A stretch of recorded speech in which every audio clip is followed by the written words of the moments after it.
ಮೀಸಲಾತಿ ಹೋರಾಟದಿಂದ ಸರ್ಕಾರಕ್ಕೆ ಎದುರಾಗತ್ತಾ ಸಂಕಷ್ಟ. ಜಯ ಮೃತ್ಯುಂಜಯ ಸ್ವಾಮೀಜಿ ಹೇಳಿಕೆ ಹಿಂದಿನ ಮರ್ಮ ಆದ್ರೂ ಏನು? ಯಾಕೆ ಈ ತರದೊಂದು ಸ್ಟೇಟ್ಮೆಂಟ್ ಅನ್ನ ಕೊಟ್ಟಿದ್ದಾರೆ ಅನ್ನೋದೇ ಪ್ರಶ್ನೆ. ಮೀಸಲಾತಿ ಸಿದ್ದರಾಮಯ್ಯ ಕೊಡ್ದಿದ್ರೆ ಇನ್ನೊಬ್ಬ ಸಿಎಂ ಬಳಿ ಪಡಿತೀವಿ.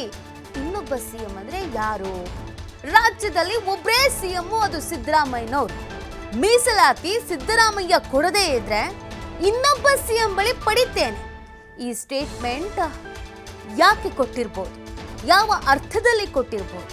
ಯಾವ ಕಾರಣಕ್ಕಾಗಿ ಕೊಟ್ಟಿರಬಹುದು? ಮಾರ್ಮಿಕವಾಗಿ ಮಾತನಾಡುವುದಕ್ಕೆ ಕಾರಣವೇನು? ಮುಂದೆ ಬೇರೊಬ್ಬ ಸಿಎಂ ಬರ್ತಾರೆ ಅಂತ ಜಯಮೃತ್ಯುಂಜಯ ಸ್ವಾಮೀಜಿ ಹೇಳಿದ್ದಾರೆ. ಪಂಚಮಸಾಲಿ 2A ಮೀಸಲು ಬೇಡಿಕೆ ಅಸಂವಿಧಾನಕ ಅಂದಿರುವ ಸಿಎಂ ಲಾಠಿ ಚಾರ್ಜ್ ತನಿಖೆ ಮಾಡಲ್ಲ, ಕ್ಷಮೆ ಕೇಳಲ್ಲ ಅಂತ ಸಿಎಂ ಹೇಳಿದ್ದಾರೆ. ಸಿಎಂಗೆ ಕುರ್ಚಿ ಬದಲಾವಣೆ ಮಾತಿನ ಮೂಲಕ ಟಾಂಟ್ ಕೊಟ್ಟಿದ್ದಾರೆ ಶ್ರೀ. ಲಾಠಿ ಚಾರ್ಜ್ಗೆ ಪಂಚಮಸಾಲಿ ಸಮಾಜದ ಕೈ ನಾಯಕರಿಂದಲೂ ಕೂಡ ತೀವ್ರ ರೀತಿಯಾದಂತಹ ಅಸಮಾಧಾನ ವ್ಯಕ್ತ ಆಗಿದೆ. ಹೀಗೆ ಮಾಡಬಾರ್ದಿತ್ತು ಅಂತ ಸಿಎಂ ಸಿದ್ದರಾಮಯ್ಯ ಹೇಳಿಕೆ ಕಾಂಗ್ರೆಸ್ಸಿನಲ್ಲಿ ಅಪಸ್ವರ, ಹಿಂಗೆ ಮಾತಾಡಬಾರ್ದಿತ್ತು ಅಂತ ಕಾಂಗ್ರೆಸ್ನ ಕೆಲ ನಾಯಕರೇ ಸಿಎಂನ ಸ್ಟೇಟ್ಮೆಂಟ್ಗೆ ಅಪಸ್ವರ ಎತ್ತುತ್ತಿದ್ದಾರೆ. ಮೀಸಲಾತಿ ವಿಚಾರವನ್ನೇ ಇಟ್ಕೊಂಡು ಚುನಾವಣೆಯನ್ನ ಮಾಡಿರುವಂತ ಶಾಸಕರು, ಕೆಲವು ಶಾಸಕರುಗಳು, ಆ ಸಮುದಾಯದ ಶಾಸಕರುಗಳು, ಪಂಚಮಸಾಲಿ ಸಮುದಾಯದ ಶಾಸಕರುಗಳು, ನೀವೇನು ಯೋಚನೆ ಮಾಡಬೇಡಿ, ಚುನಾವಣೆಯಲ್ಲಿ ನಾವು ಗೆದ್ರೆ, ನಮ್ಮದೇ ಸರ್ಕಾರ ಬಂದರೆ, ನಾವು ಅಧಿಕಾರಕ್ಕೆ ಬಂದರೆ ನಾವು ಮಾತಾಡಿ ಮೀಸಲಾತಿ ಕೊಡಿಸ್ತೀವಿ ಅಂತ ಚುನಾವಣೆನ ಎದುರಿಸಿದ್ರು ಚುನಾವಣೆಯ ಸಂದರ್ಭದಲ್ಲಿ. ಆದರೆ ಈಗ ನೋಡಿದ್ರೆ ಲಾಠಿ ಚಾರ್ಜ್ ಮಾಡಿಸಿದ್ದಾರೆ. ಲಾಠಿ ಚಾರ್ಜ್ ಆಗಿದ್ದಕ್ಕೆ ಕ್ಷಮೆನೂ ಕೇಳಲ್ಲ ಅಂತಿದ್ದಾರೆ. ಸಿಎಂ ಹೇಳಿಕೆಯಿಂದ ಸಮುದಾಯದ ಶಾಸಕರಿಗೆ ಸಂಕಷ್ಟ ಎದುರಾಗುತ್ತಾ, ಆ ಶಾಸಕರಿಂದ ಸಿಎಂಗೆ ಸಂಕಷ್ಟ ಎದುರಾಗತ್ತಾ ಅನ್ನೋದು ಅನುಮಾನ, ಪ್ರಶ್ನೆ. ಜಯ ಮೃತ್ಯುಂಜಯ ಶ್ರೀ ಕೊಟ್ಟಂತ ಸ್ಟೇಟ್ಮೆಂಟ್ ಈ ಸಿಎಂ ಕೊಡದೇ ಇದ್ರೆ, ಸಿದ್ದರಾಮಯ್ಯನವರು ಕೊಡದೇ ಇದ್ರೆ ಬೇರೆ ಸಿಎಂ ಹತ್ರ ನಾವು ಪಡ್ಕೊಳ್ತೀವಿ.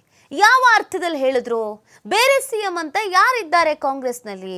ಈಗಿನ ವಿಚಾರವೇ ಮಾತಾಡೋದ್ರು ಅಥವಾ ಮುಂದೆ ಎಲೆಕ್ಷನ್ ನಡೆದು ಆಗ ಬೇರೆ ಸಿಎಂ ಬದಲಾವಣೆ ಆಗ್ತಾರೆ, ಇವ್ರು ಮುಂದಿನ ಸಲ ಸಿಎಂ ಆಗಲ್ಲ ಅಥವಾ ಇವ್ರು ಅಧಿಕಾರದಲ್ಲಿರಲ್ಲ, ಈ ಥರದ ಅರ್ಥದಲ್ಲಿ ಹೇಳಿದ್ರು?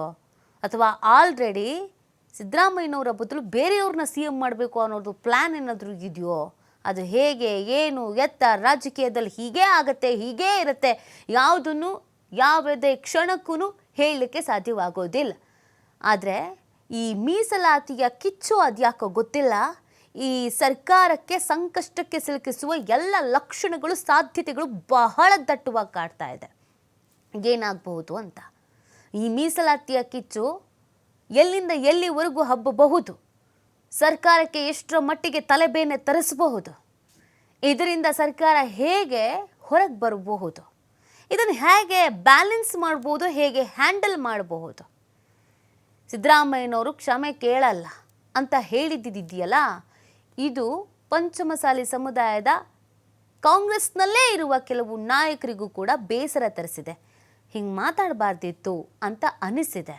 ಪಂಚಮಸಾಲಿ 2A ಮೀಸಲು ಬೇಡಿಕೆ ಈ ಸರ್ಕಾರಕ್ಕೆ ದೊಡ್ಡ ಸಂಕಷ್ಟವನ್ನು ತಂದೊಡ್ಡುತ್ತಾ,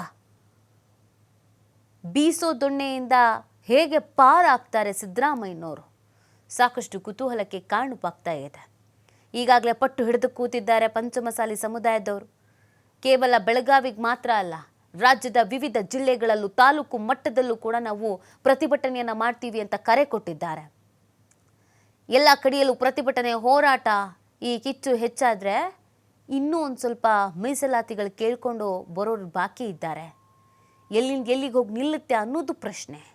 ಸಿದ್ದರಾಮಯ್ಯ ಕೊಡದೇ ಇದ್ರೆ ಇನ್ನೊಬ್ಬ ಸಿಎಂ ಬಳಿ ಪಡಿತೀವಿ ಅಂತ ಹೇಳಿರುವಂಥ ಸ್ಟೇಟ್ಮೆಂಟ್ ಇದೆಯಲ್ಲ, ಇದು ರಾಜಕೀಯ ವಲಯದಲ್ಲಿ ಸಂಚಲನಕ್ಕೆ ಕಾರಣವಾಗಿದೆ.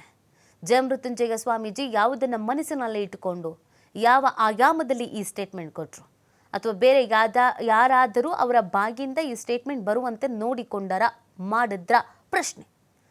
ಪಂಚಮಸಾಲಿ ಸಮುದಾಯದ ನಾಯಕರಲ್ಲಿ ಮತ್ತು ಕಾಂಗ್ರೆಸ್ನ ನಾಯಕರಲ್ಲಿಗೆ ಒಂದಷ್ಟು ಅಸಮಾಧಾನ ಆಗ್ಬಿಡತ್ತಾ? ಪಕ್ಷದಲ್ಲೇ ಇರ್ಸು ಮುರ್ಸು ಆಗುತ್ತಾ? ಪಕ್ಷದಲ್ಲಿಗೆ ಭಿನ್ನಾಭಿಪ್ರಾಯ ಬರುತ್ತಾ? ಪ್ರಶ್ನೆ ಇದೆ. ಹಾಗಾಗಿ ಈ ವಿಚಾರ ಇದೆಯಲ್ಲ, ಇದು ಸಣ್ಣದು ಅಥವಾ ಚಳಿಗಾಲ ಅಧಿವೇಶನ ಮುಗಿತಾ ಇದ್ದ ಹಾಗೆ ಮುಗಿಯುತ್ತೆ, ಇಷ್ಟರ ಮಟ್ಟಿಗೆ ನೆಗ್ಲೆಕ್ಟ್ ಮಾಡೋಕ್ಕೆ ಸಾಧ್ಯ ಇಲ್ಲ. ಎಲ್ಲಿಂದ ಎಲ್ಲಿಗೆ ಹೋಗುತ್ತೆ ಅನ್ನೋದು ಸಾಕಷ್ಟು ಕುತೂಹಲಕ್ಕೆ ಕಾರಣವಾಗ್ತಾ ಇದೆ.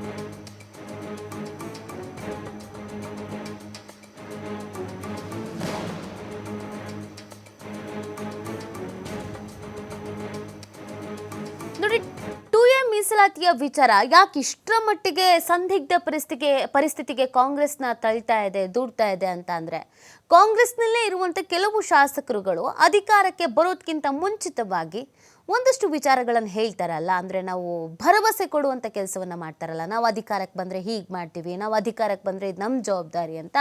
ಹಾಗೇನೆ ಈ 2A ಮೀಸಲಾತಿ ವಿಚಾರವನ್ನ ಕೂಡ ಕೆಲವು ಪಂಚಮಸಾಲಿ ಶಾಸಕರುಗಳು ಹೇಳ್ಕೊಬಿಟ್ಟಿದ್ರು.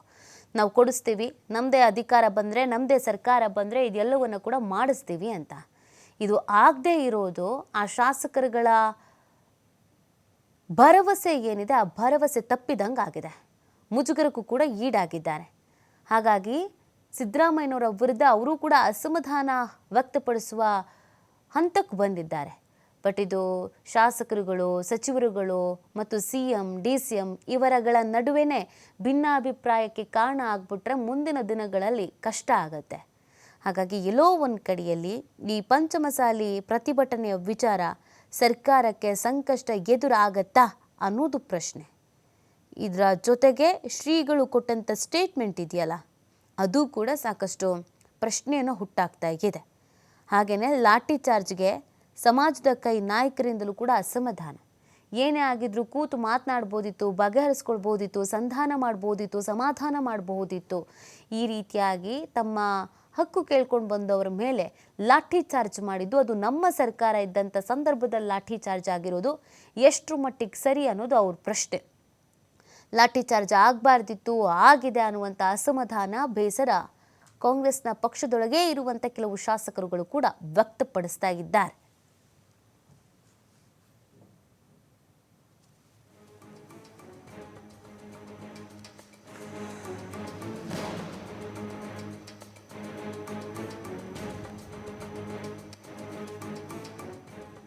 ಈ ಬಗ್ಗೆ ಮತ್ತಷ್ಟು ಮಾಹಿತಿಯನ್ನು ನೀಡ್ತಾರೆ ನಮ್ಮ ಪ್ರತಿನಿಧಿ ಸ್ವಾಮಿ ಲೈವ್ನಲ್ಲಿ ಜಾಯ್ನ್ ಆಗ್ತಾ ಇದ್ದಾರೆ. ಸ್ವಾಮಿ, ಪಂಚಮಸಾಲಿ ಹೋರಾಟದ ಎಫೆಕ್ಟ್ ಸರ್ಕಾರಕ್ಕೆ ತೀವ್ರ ರೀತಿಯಲ್ಲಿ ತಟ್ಟುವ ಎಲ್ಲ ಸಾಧ್ಯತೆಗಳು ದಟ್ಟವಾಗಿ ಕಾಣಿಸ್ತಾ ಇದೆ. ಈ ಸಂದರ್ಭದಲ್ಲಿ ಕ್ಷಮೆ ಕೇಳಲ್ಲ ಅಂತ ಸಿದ್ದರಾಮಯ್ಯನವರು, ಲಾಠಿ ಚಾರ್ಜ್ ಮಾಡಿಸಿರೋದು ಸರಿಯಲ್ಲ ಅಂತ ಸ್ವಪಕ್ಷದವ್ರೆ, ಶ್ರೀಗಳು ಬೇರೆ ಇನ್ನೊಬ್ರು CM ಕೈಯಲ್ಲಿ ನಾವು ಮೀಸಲಾತಿ ಪಡ್ಕೊಂತೀವಿ ಅಂತ ಹೇಳಿರೋದು ರಾಜಕೀಯ ಸಂಚಲನಕ್ಕೆ ಕಾರಣವಾಗ್ತಾ ಇದೆ.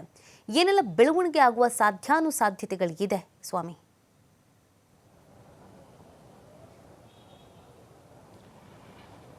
ನೀತಿ ಪಂಚಮಸಾಲಿ ಮೀಸಲಾತಿ ಲಿಂಗಾಯತ ಸಮುದಾಯದ ಮೀಸಲಾತಿ ವಿಚಾರ ಸಾಕಷ್ಟು ಹೋರಾಟ ಹೆಚ್ಚಾಗ್ತಾ ಇರುವಂಥದ್ದು. ಒಂದು ಕಡೆ ಮೀಸಲಾತಿ ಕೊಡಲೇಬೇಕು ಅಂತ ಪಂಚಮಸಾಲಿ ಲಿಂಗಾಯತ ನಾಯಕರು ಆಗ್ರಹ ಮಾಡ್ತಾ ಇದ್ರೆ, ಮತ್ತೊಂದು ಕಡೆ ಸರ್ಕಾರದ ನಾಯಕರು ಇದು ಅಸಂವಿಧಾನಿಕ ವಿಚಾರ, ಸಂವಿಧಾನಬದ್ಧವಾಗಿಲ್ಲ, 2A ಅಡಿಯಲ್ಲಿ ಈ ಮೀಸಲಾತಿ ಕೊಡೋಕೆ ಬರೋದಿಲ್ಲ ಅನ್ನೋದು ಕೂಡ ಕಾಂಗ್ರೆಸ್ ಆಡಳಿತ ಪಕ್ಷ ನಾಯಕರ ಒಂದು ವಾದ. ಜೊತೆಗೆ CM ಕೂಡ ಸ್ಪಷ್ಟನೆ ಕೊಟ್ಟಿರುವಂತದ್ದು, ಅಂದ್ರೆ ಈ ಮೀಸಲಾತಿ ಏನು ಪಂಚಮಸಾಲಿ ಸಮುದಾಯದವರು 2A ಅಡಿಯಲ್ಲಿ ಮೀಸಲಾತಿ ಕೇಳ್ತಾ ಇದ್ದಾರೆ, ಅದು ಅಸಂವಿಧಾನಿಕವಾಗಿದೆ, ಸಂವಿಧಾನದಡಿ ಬರೋದಿಲ್ಲ. ಗೊತ್ತಿದ್ರು ಯಾಕೆ ಈ ರೀತಿ ರಾಜಕೀಯವಾಗಿ ಪ್ರೇರಿತವಾಗಿ ಈ ರೀತಿ ಒಂದು ಸಮಾವೇಶಗಳನ್ನ ಮಾಡಿ ಬೃಹತ್ ಪ್ರತಿಭಟನೆಯನ್ನ ಮಾಡ್ತಾ ಇದ್ದಾರೆ ಎಂಬ ವಿಚಾರವನ್ನ, ಅಸಮಾಧಾನವನ್ನ ಹೊರಹಾಕಿರುವಂತದ್ದು. ಒಂದು ಕಡೆ ಬೆಳಗಾವಿಯ ಸದನ ನಡೀತಾ ಇದೆ, ಮತ್ತೊಂದು ಕಡೆ ಹೊರಗಡೆ ಪಂಚಮಸಾಲಿ ಲಿಂಗಾಯತ ಸಮುದಾಯಕ್ಕೆ ಮೀಸಲಾತಿ ಕೊಡಬೇಕು ಎಂಬ ಆಗ್ರಹ, ಹೋರಾಟ ಹೆಚ್ಚಾಗ್ತಾ ಇರುವಂತದ್ದು. ಈಗಾಗಲೇ ಏನು ಪ್ರತಿಭಟನೆ ಹಾಗೂ ಸುವರ್ಣಸೌಧಕ್ಕೆ ಮುತ್ತಿಗೆ ಹಾಕಬೇಕು ಅಂತ ಪಂಚಮಸಾಲಿ ಸಮುದಾಯದ ಮುಖಂಡರು ಹಾಗೂ ಪ್ರತಿಭಟನಾಕಾರರು ಮುತ್ತಿಗೆ ಹಾಕುವಂತ ಸಮಯದಲ್ಲಿ ಲಾಠಿ ಚಾರ್ಜ್ ಕೂಡ ಆಗಿತ್ತು. ಈ ಲಾಠಿ ಚಾರ್ಜ್ ವಿಚಾರವನ್ನೇ ಇಟ್ಟುಕೊಂಡು ವಿಪಕ್ಷಗಳು ಸರ್ಕಾರದ ವಿರುದ್ಧ ಸಾಕಷ್ಟು ಒಂದು ಆಕ್ರೋಶವನ್ನ ವ್ಯಕ್ತಪಡಿಸ್ತಾ ಇದ್ದಾರೆ. ಜೊತೆಗೆ ಸರ್ಕಾರ ಕ್ಷಮೆ ಕೇಳಬೇಕು, ಹಲ್ಲೆ ಮಾಡಿರೋ ವಿಚಾರಕ್ಕೆ ಕ್ಷಮೆ ಕೇಳಬೇಕು ಎಂಬ ಪಟ್ಟು ಹಿಡಿದಿರುವಂತದ್ದು. ಆದ್ರೆ ಯಾವುದೇ ಕಾರಣಕ್ಕೂ ನಾವು ಕ್ಷಮೆ ಕೇಳಲ್ಲ, ನಾವು ಇದಕ್ಕೆ ಬೇಷರತ್ ಕ್ಷಮೆ ಕೇಳಲ್ಲ ಎಂಬ ವಿಚಾರವನ್ನ ಈಗಾಗಲೇ ಕಾಂಗ್ರೆಸ್ ನಾಯಕರು ಸೇರಿದಂತೆ CM ಸಿದ್ದರಾಮಯ್ಯನವರು ಹೇಳಿರುವಂತದ್ದು. ಹಾಗಾಗಿ ಎರಡೂ ನಾಯಕ, ಒಂದು ಪಂಚಮಸಾಲಿ ಲಿಂಗಾಯತ ಸಮುದಾಯ ಹಾಗೂ ಸರ್ಕಾರ, ಇವೆರಡುಗಳ ನಡುವೆ ಸಾಕಷ್ಟು ತಿಕ್ಕಾಟ ಜಾಸ್ತಿ ಆಗ್ತಾ ಇರೋದು. ಒಂದು ಕಡೆ 2A ಮೀಸಲಾತಿಯನ್ನ ಕೊಡಲಿಲ್ಲ ಅಂದ್ರೆ ಮುಂದಿನ CM ಬರ್ತಾರೆ, ನಾವು ಅವರ ಬಳಿಯೇ ಮೀಸಲಾತಿ ಪಡಿತೀವಿ ಅಂತ ಹೋರಾಟದ ಪ್ರಮುಖ ಮುಂಚೂಣಿಯಲ್ಲಿರುವಂತಹ ಸ್ವಾಮೀಜಿಯವರು, ಅಂದ್ರೆ ಜಯಮೃತ್ಯುಂಜಯ ಸ್ವಾಮೀಜಿಯವರು ನೇರವಾಗಿ ಎಚ್ಚರಿಕೆ ಸಂದೇಶವನ್ನ ಸರ್ಕಾರಕ್ಕೆ ರವಾನಿಸಿರುವಂತದ್ದು. ಮತ್ತೊಂದು ಕಡೆ CM ಸಿದ್ದರಾಮಯ್ಯನವರು ಹೇಳ್ತಾರೆ ಯಾವುದೇ ಕಾರಣಕ್ಕೂ 2A ಅಡಿ ಸೇರಿಸೋದಕ್ಕೆ ಬರೋದಿಲ್ಲ ಅಂತ.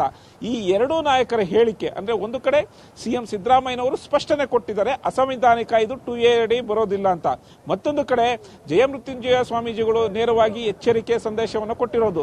ಅಂದ್ರೆ ಸಿಎಂ ಬದಲಾವಣೆ ಆಗುತ್ತೆ, ಮುಂದಿನ ಸಿಎಂ ಬಂದಂತ ಸಮಯದಲ್ಲಿ ನಾವು ಮೀಸಲಾತಿ ಪಡ್ತೇವೆ ಎಂಬ ಹೇಳಿಕೆ ಸಾಕಷ್ಟು ಕುತೂಹಲ ಮೂಡಿಸ್ತಾ ಇದೆ. ಸದ್ಯ ರಾಜ್ಯ ರಾಜಕೀಯದಲ್ಲಿ ಸಾಕಷ್ಟು ಕುತೂಹಲ ಮೂಡಿಸ್ತಿರುವಂತಹ ಒಂದು ಹೇಳಿಕೆ ಇದಾಗಿದೆ. ಹಾಗಾಗಿ ಒಂದು ಕಡೆ ಪಂಚಮಸಾಲಿ ಲಿಂಗಾಯತ ಸಮುದಾಯ, ಮತ್ತೊಂದು ಕಡೆ ಸರ್ಕಾರ, ಈ ಎರಡರ ನಡುವೆ ಯಾರಿಗೆ ಯಶಸ್ಸಾಗುತ್ತೆ ಅನ್ನೋದು ಕೂಡ ಸಾಕಷ್ಟು ಕುತೂಹಲ ಮೂಡಿಸ್ತಾ ಇದೆ. ಮತ್ತೊಂದು ಕಡೆ ಪಂಚಮಸಾಲಿ ಮುಂಚೂಣಿಯಲ್ಲಿದ್ದಂತಹ, ಅಂದ್ರೆ ಮೀಸಲಾತಿ ಹೋರಾಟದ ಮುಂಚೂಣಿಯಲ್ಲಿದ್ದಂತಹ ನಾಯಕರು ಈಗ ಹೇಳ್ತಾ ಇರೋಂಥದ್ದು 2D ಅಡಿಯಲ್ಲೇ, ಅಂದ್ರೆ ಹಿಂದೆ ನಮ್ಮ ಸರ್ಕಾರ ಅಂದ್ರೆ ಬಿಜೆಪಿ ಸರ್ಕಾರ ಇದ್ದಂತ ಸಮಯದಲ್ಲಿ 2D ಅಡಿಯಲ್ಲಿ ಏನು ಮೀಸಲಾತಿ ಕೊಟ್ಟಿತ್ತು ಅದರ ಬಗ್ಗೆ ಆದ್ರೂ ಸರ್ಕಾರ ಪ್ರಸ್ತಾಪ ಮಾಡಲಿ ಎಂಬ ವಿಚಾರವನ್ನ ಮುಂದಿಟ್ಟಿರುವಂತದ್ದು. ಅಂದ್ರೆ 2Aಗೆ ಸಂಬಂಧಪಟ್ಟಂತೆ ಕಾನೂನು ತೊಡಕು ಇದ್ರೆ ಆ ಕಾನೂನು ತೊಡಕಿಗೆ ಸಂಬಂಧಪಟ್ಟಂತೆ ವಿಚಾರಗಳನ್ನ ಪರಿಗಣಿಸಬೇಕು, ವಿಚಾರವನ್ನ ಮಂಡನೆ ಮಾಡಬೇಕು. ಇಲ್ಲವಾದಲ್ಲಿ 2D ಅಡಿಯಲ್ಲೇ ಬರುವಂತಹ ಒಂದು ಮೀಸಲಾತಿಯನ್ನ ನಮಗೆ ಕೊಡೋದಕ್ಕೆ ಸರ್ಕಾರ ಒಂದು ಸ್ಪಷ್ಟನೆಯನ್ನು ನೀಡಲಿ, ಮುಂದಾಗಬೇಕು ಎಂಬ ಆಗ್ರಹವನ್ನ ಮತ್ತೆ ಮುಂದಾಡ್ತಾ ಇರುವಂತದ್ದು. ಒಂದು ಕಡೆ ಪಂಚಮಸಾಲಿ ಲಿಂಗಾಯತ ಸಮುದಾಯದಿಂದ 2A ಬೇಡಿಕೆ, ಮತ್ತೊಂದು ಕಡೆ ಮುಂಚೂಣಿಯಲ್ಲಿದ್ದಂತಹ ನಾಯಕರು 2D ಅಡಿಯಲ್ಲೇ ಮೀಸಲಾತಿ ಕೊಡಿ. ಯಾಕೆಂದ್ರೆ 2A ನಲ್ಲಿ ಸಾಕಷ್ಟು 40 ಸಮುದಾಯಗಳಿಗಿಂತ ಹೆಚ್ಚು ಬರುತ್ತೆ. ಹಾಗಾಗಿ ಎಲ್ಲದಕ್ಕೂ ಅನ್ಯಾಯ ಆಗೋದು ಬೇಡ. ನಾವು ಈಗೇನು 2D ನಮ್ಮ ಸರ್ಕಾರದಲ್ಲಿ ಇದ್ದಂತಹ ಆ ಸಮಯದಲ್ಲಿ 2D ಅಡಿಯಲ್ಲಿ ಮೀಸಲಾತಿಯನ್ನು ಕೊಟ್ಟಿದ್ದು ಅದನ್ನ ಕಾರ್ಯಗತಗೊಳಿಸಲಿ ಅನ್ನೋದು ಕೂಡ ಒಂದು ಕಡೆ ಮುಂಚೂಣಿಯಲ್ಲಿರುವಂತಹ ನಾಯಕರ ಒಂದು ಆಗ್ರಹ. ಹೀಗಾಗಿ ಪಂಚಮಸಾಲಿ ಲಿಂಗಾಯತ ಸಮುದಾಯ ಮೀಸಲಾತಿ ಹೋರಾಟ ಒಂದು ಕಡೆ ಅಸಂವಿಧಾನಿಕ ಎಂಬ ವಿಚಾರ, ಮತ್ತೊಂದು ಕಡೆ ನಾವು ಮೀಸಲಾತಿಯನ್ನು ಪಡಿತೀವಿ, ಸಿದ್ದರಾಮಯ್ಯನವರು ಇಲ್ದಾದ್ರೆ ಏನಂತೆ ಮುಂದಿನ ಸಿಎಂ ಇರ್ತಾರಲ್ಲ ಎಂಬ ಸೂಚನೆ ರಾಜ್ಯ ರಾಜಕೀಯದಲ್ಲಿ ಸಾಕಷ್ಟು ಕುತೂಹಲ ಮೂಡಿಸಿರುವಂತದ್ದು. ನೀತಿ. ಓಕೆ, ಥ್ಯಾಂಕ್ ಯು ಸ್ವಾಮಿ ತಮ್ಮೆಲ್ಲ ಡೀಟೇಲ್ಸ್ಗಾಗಿ.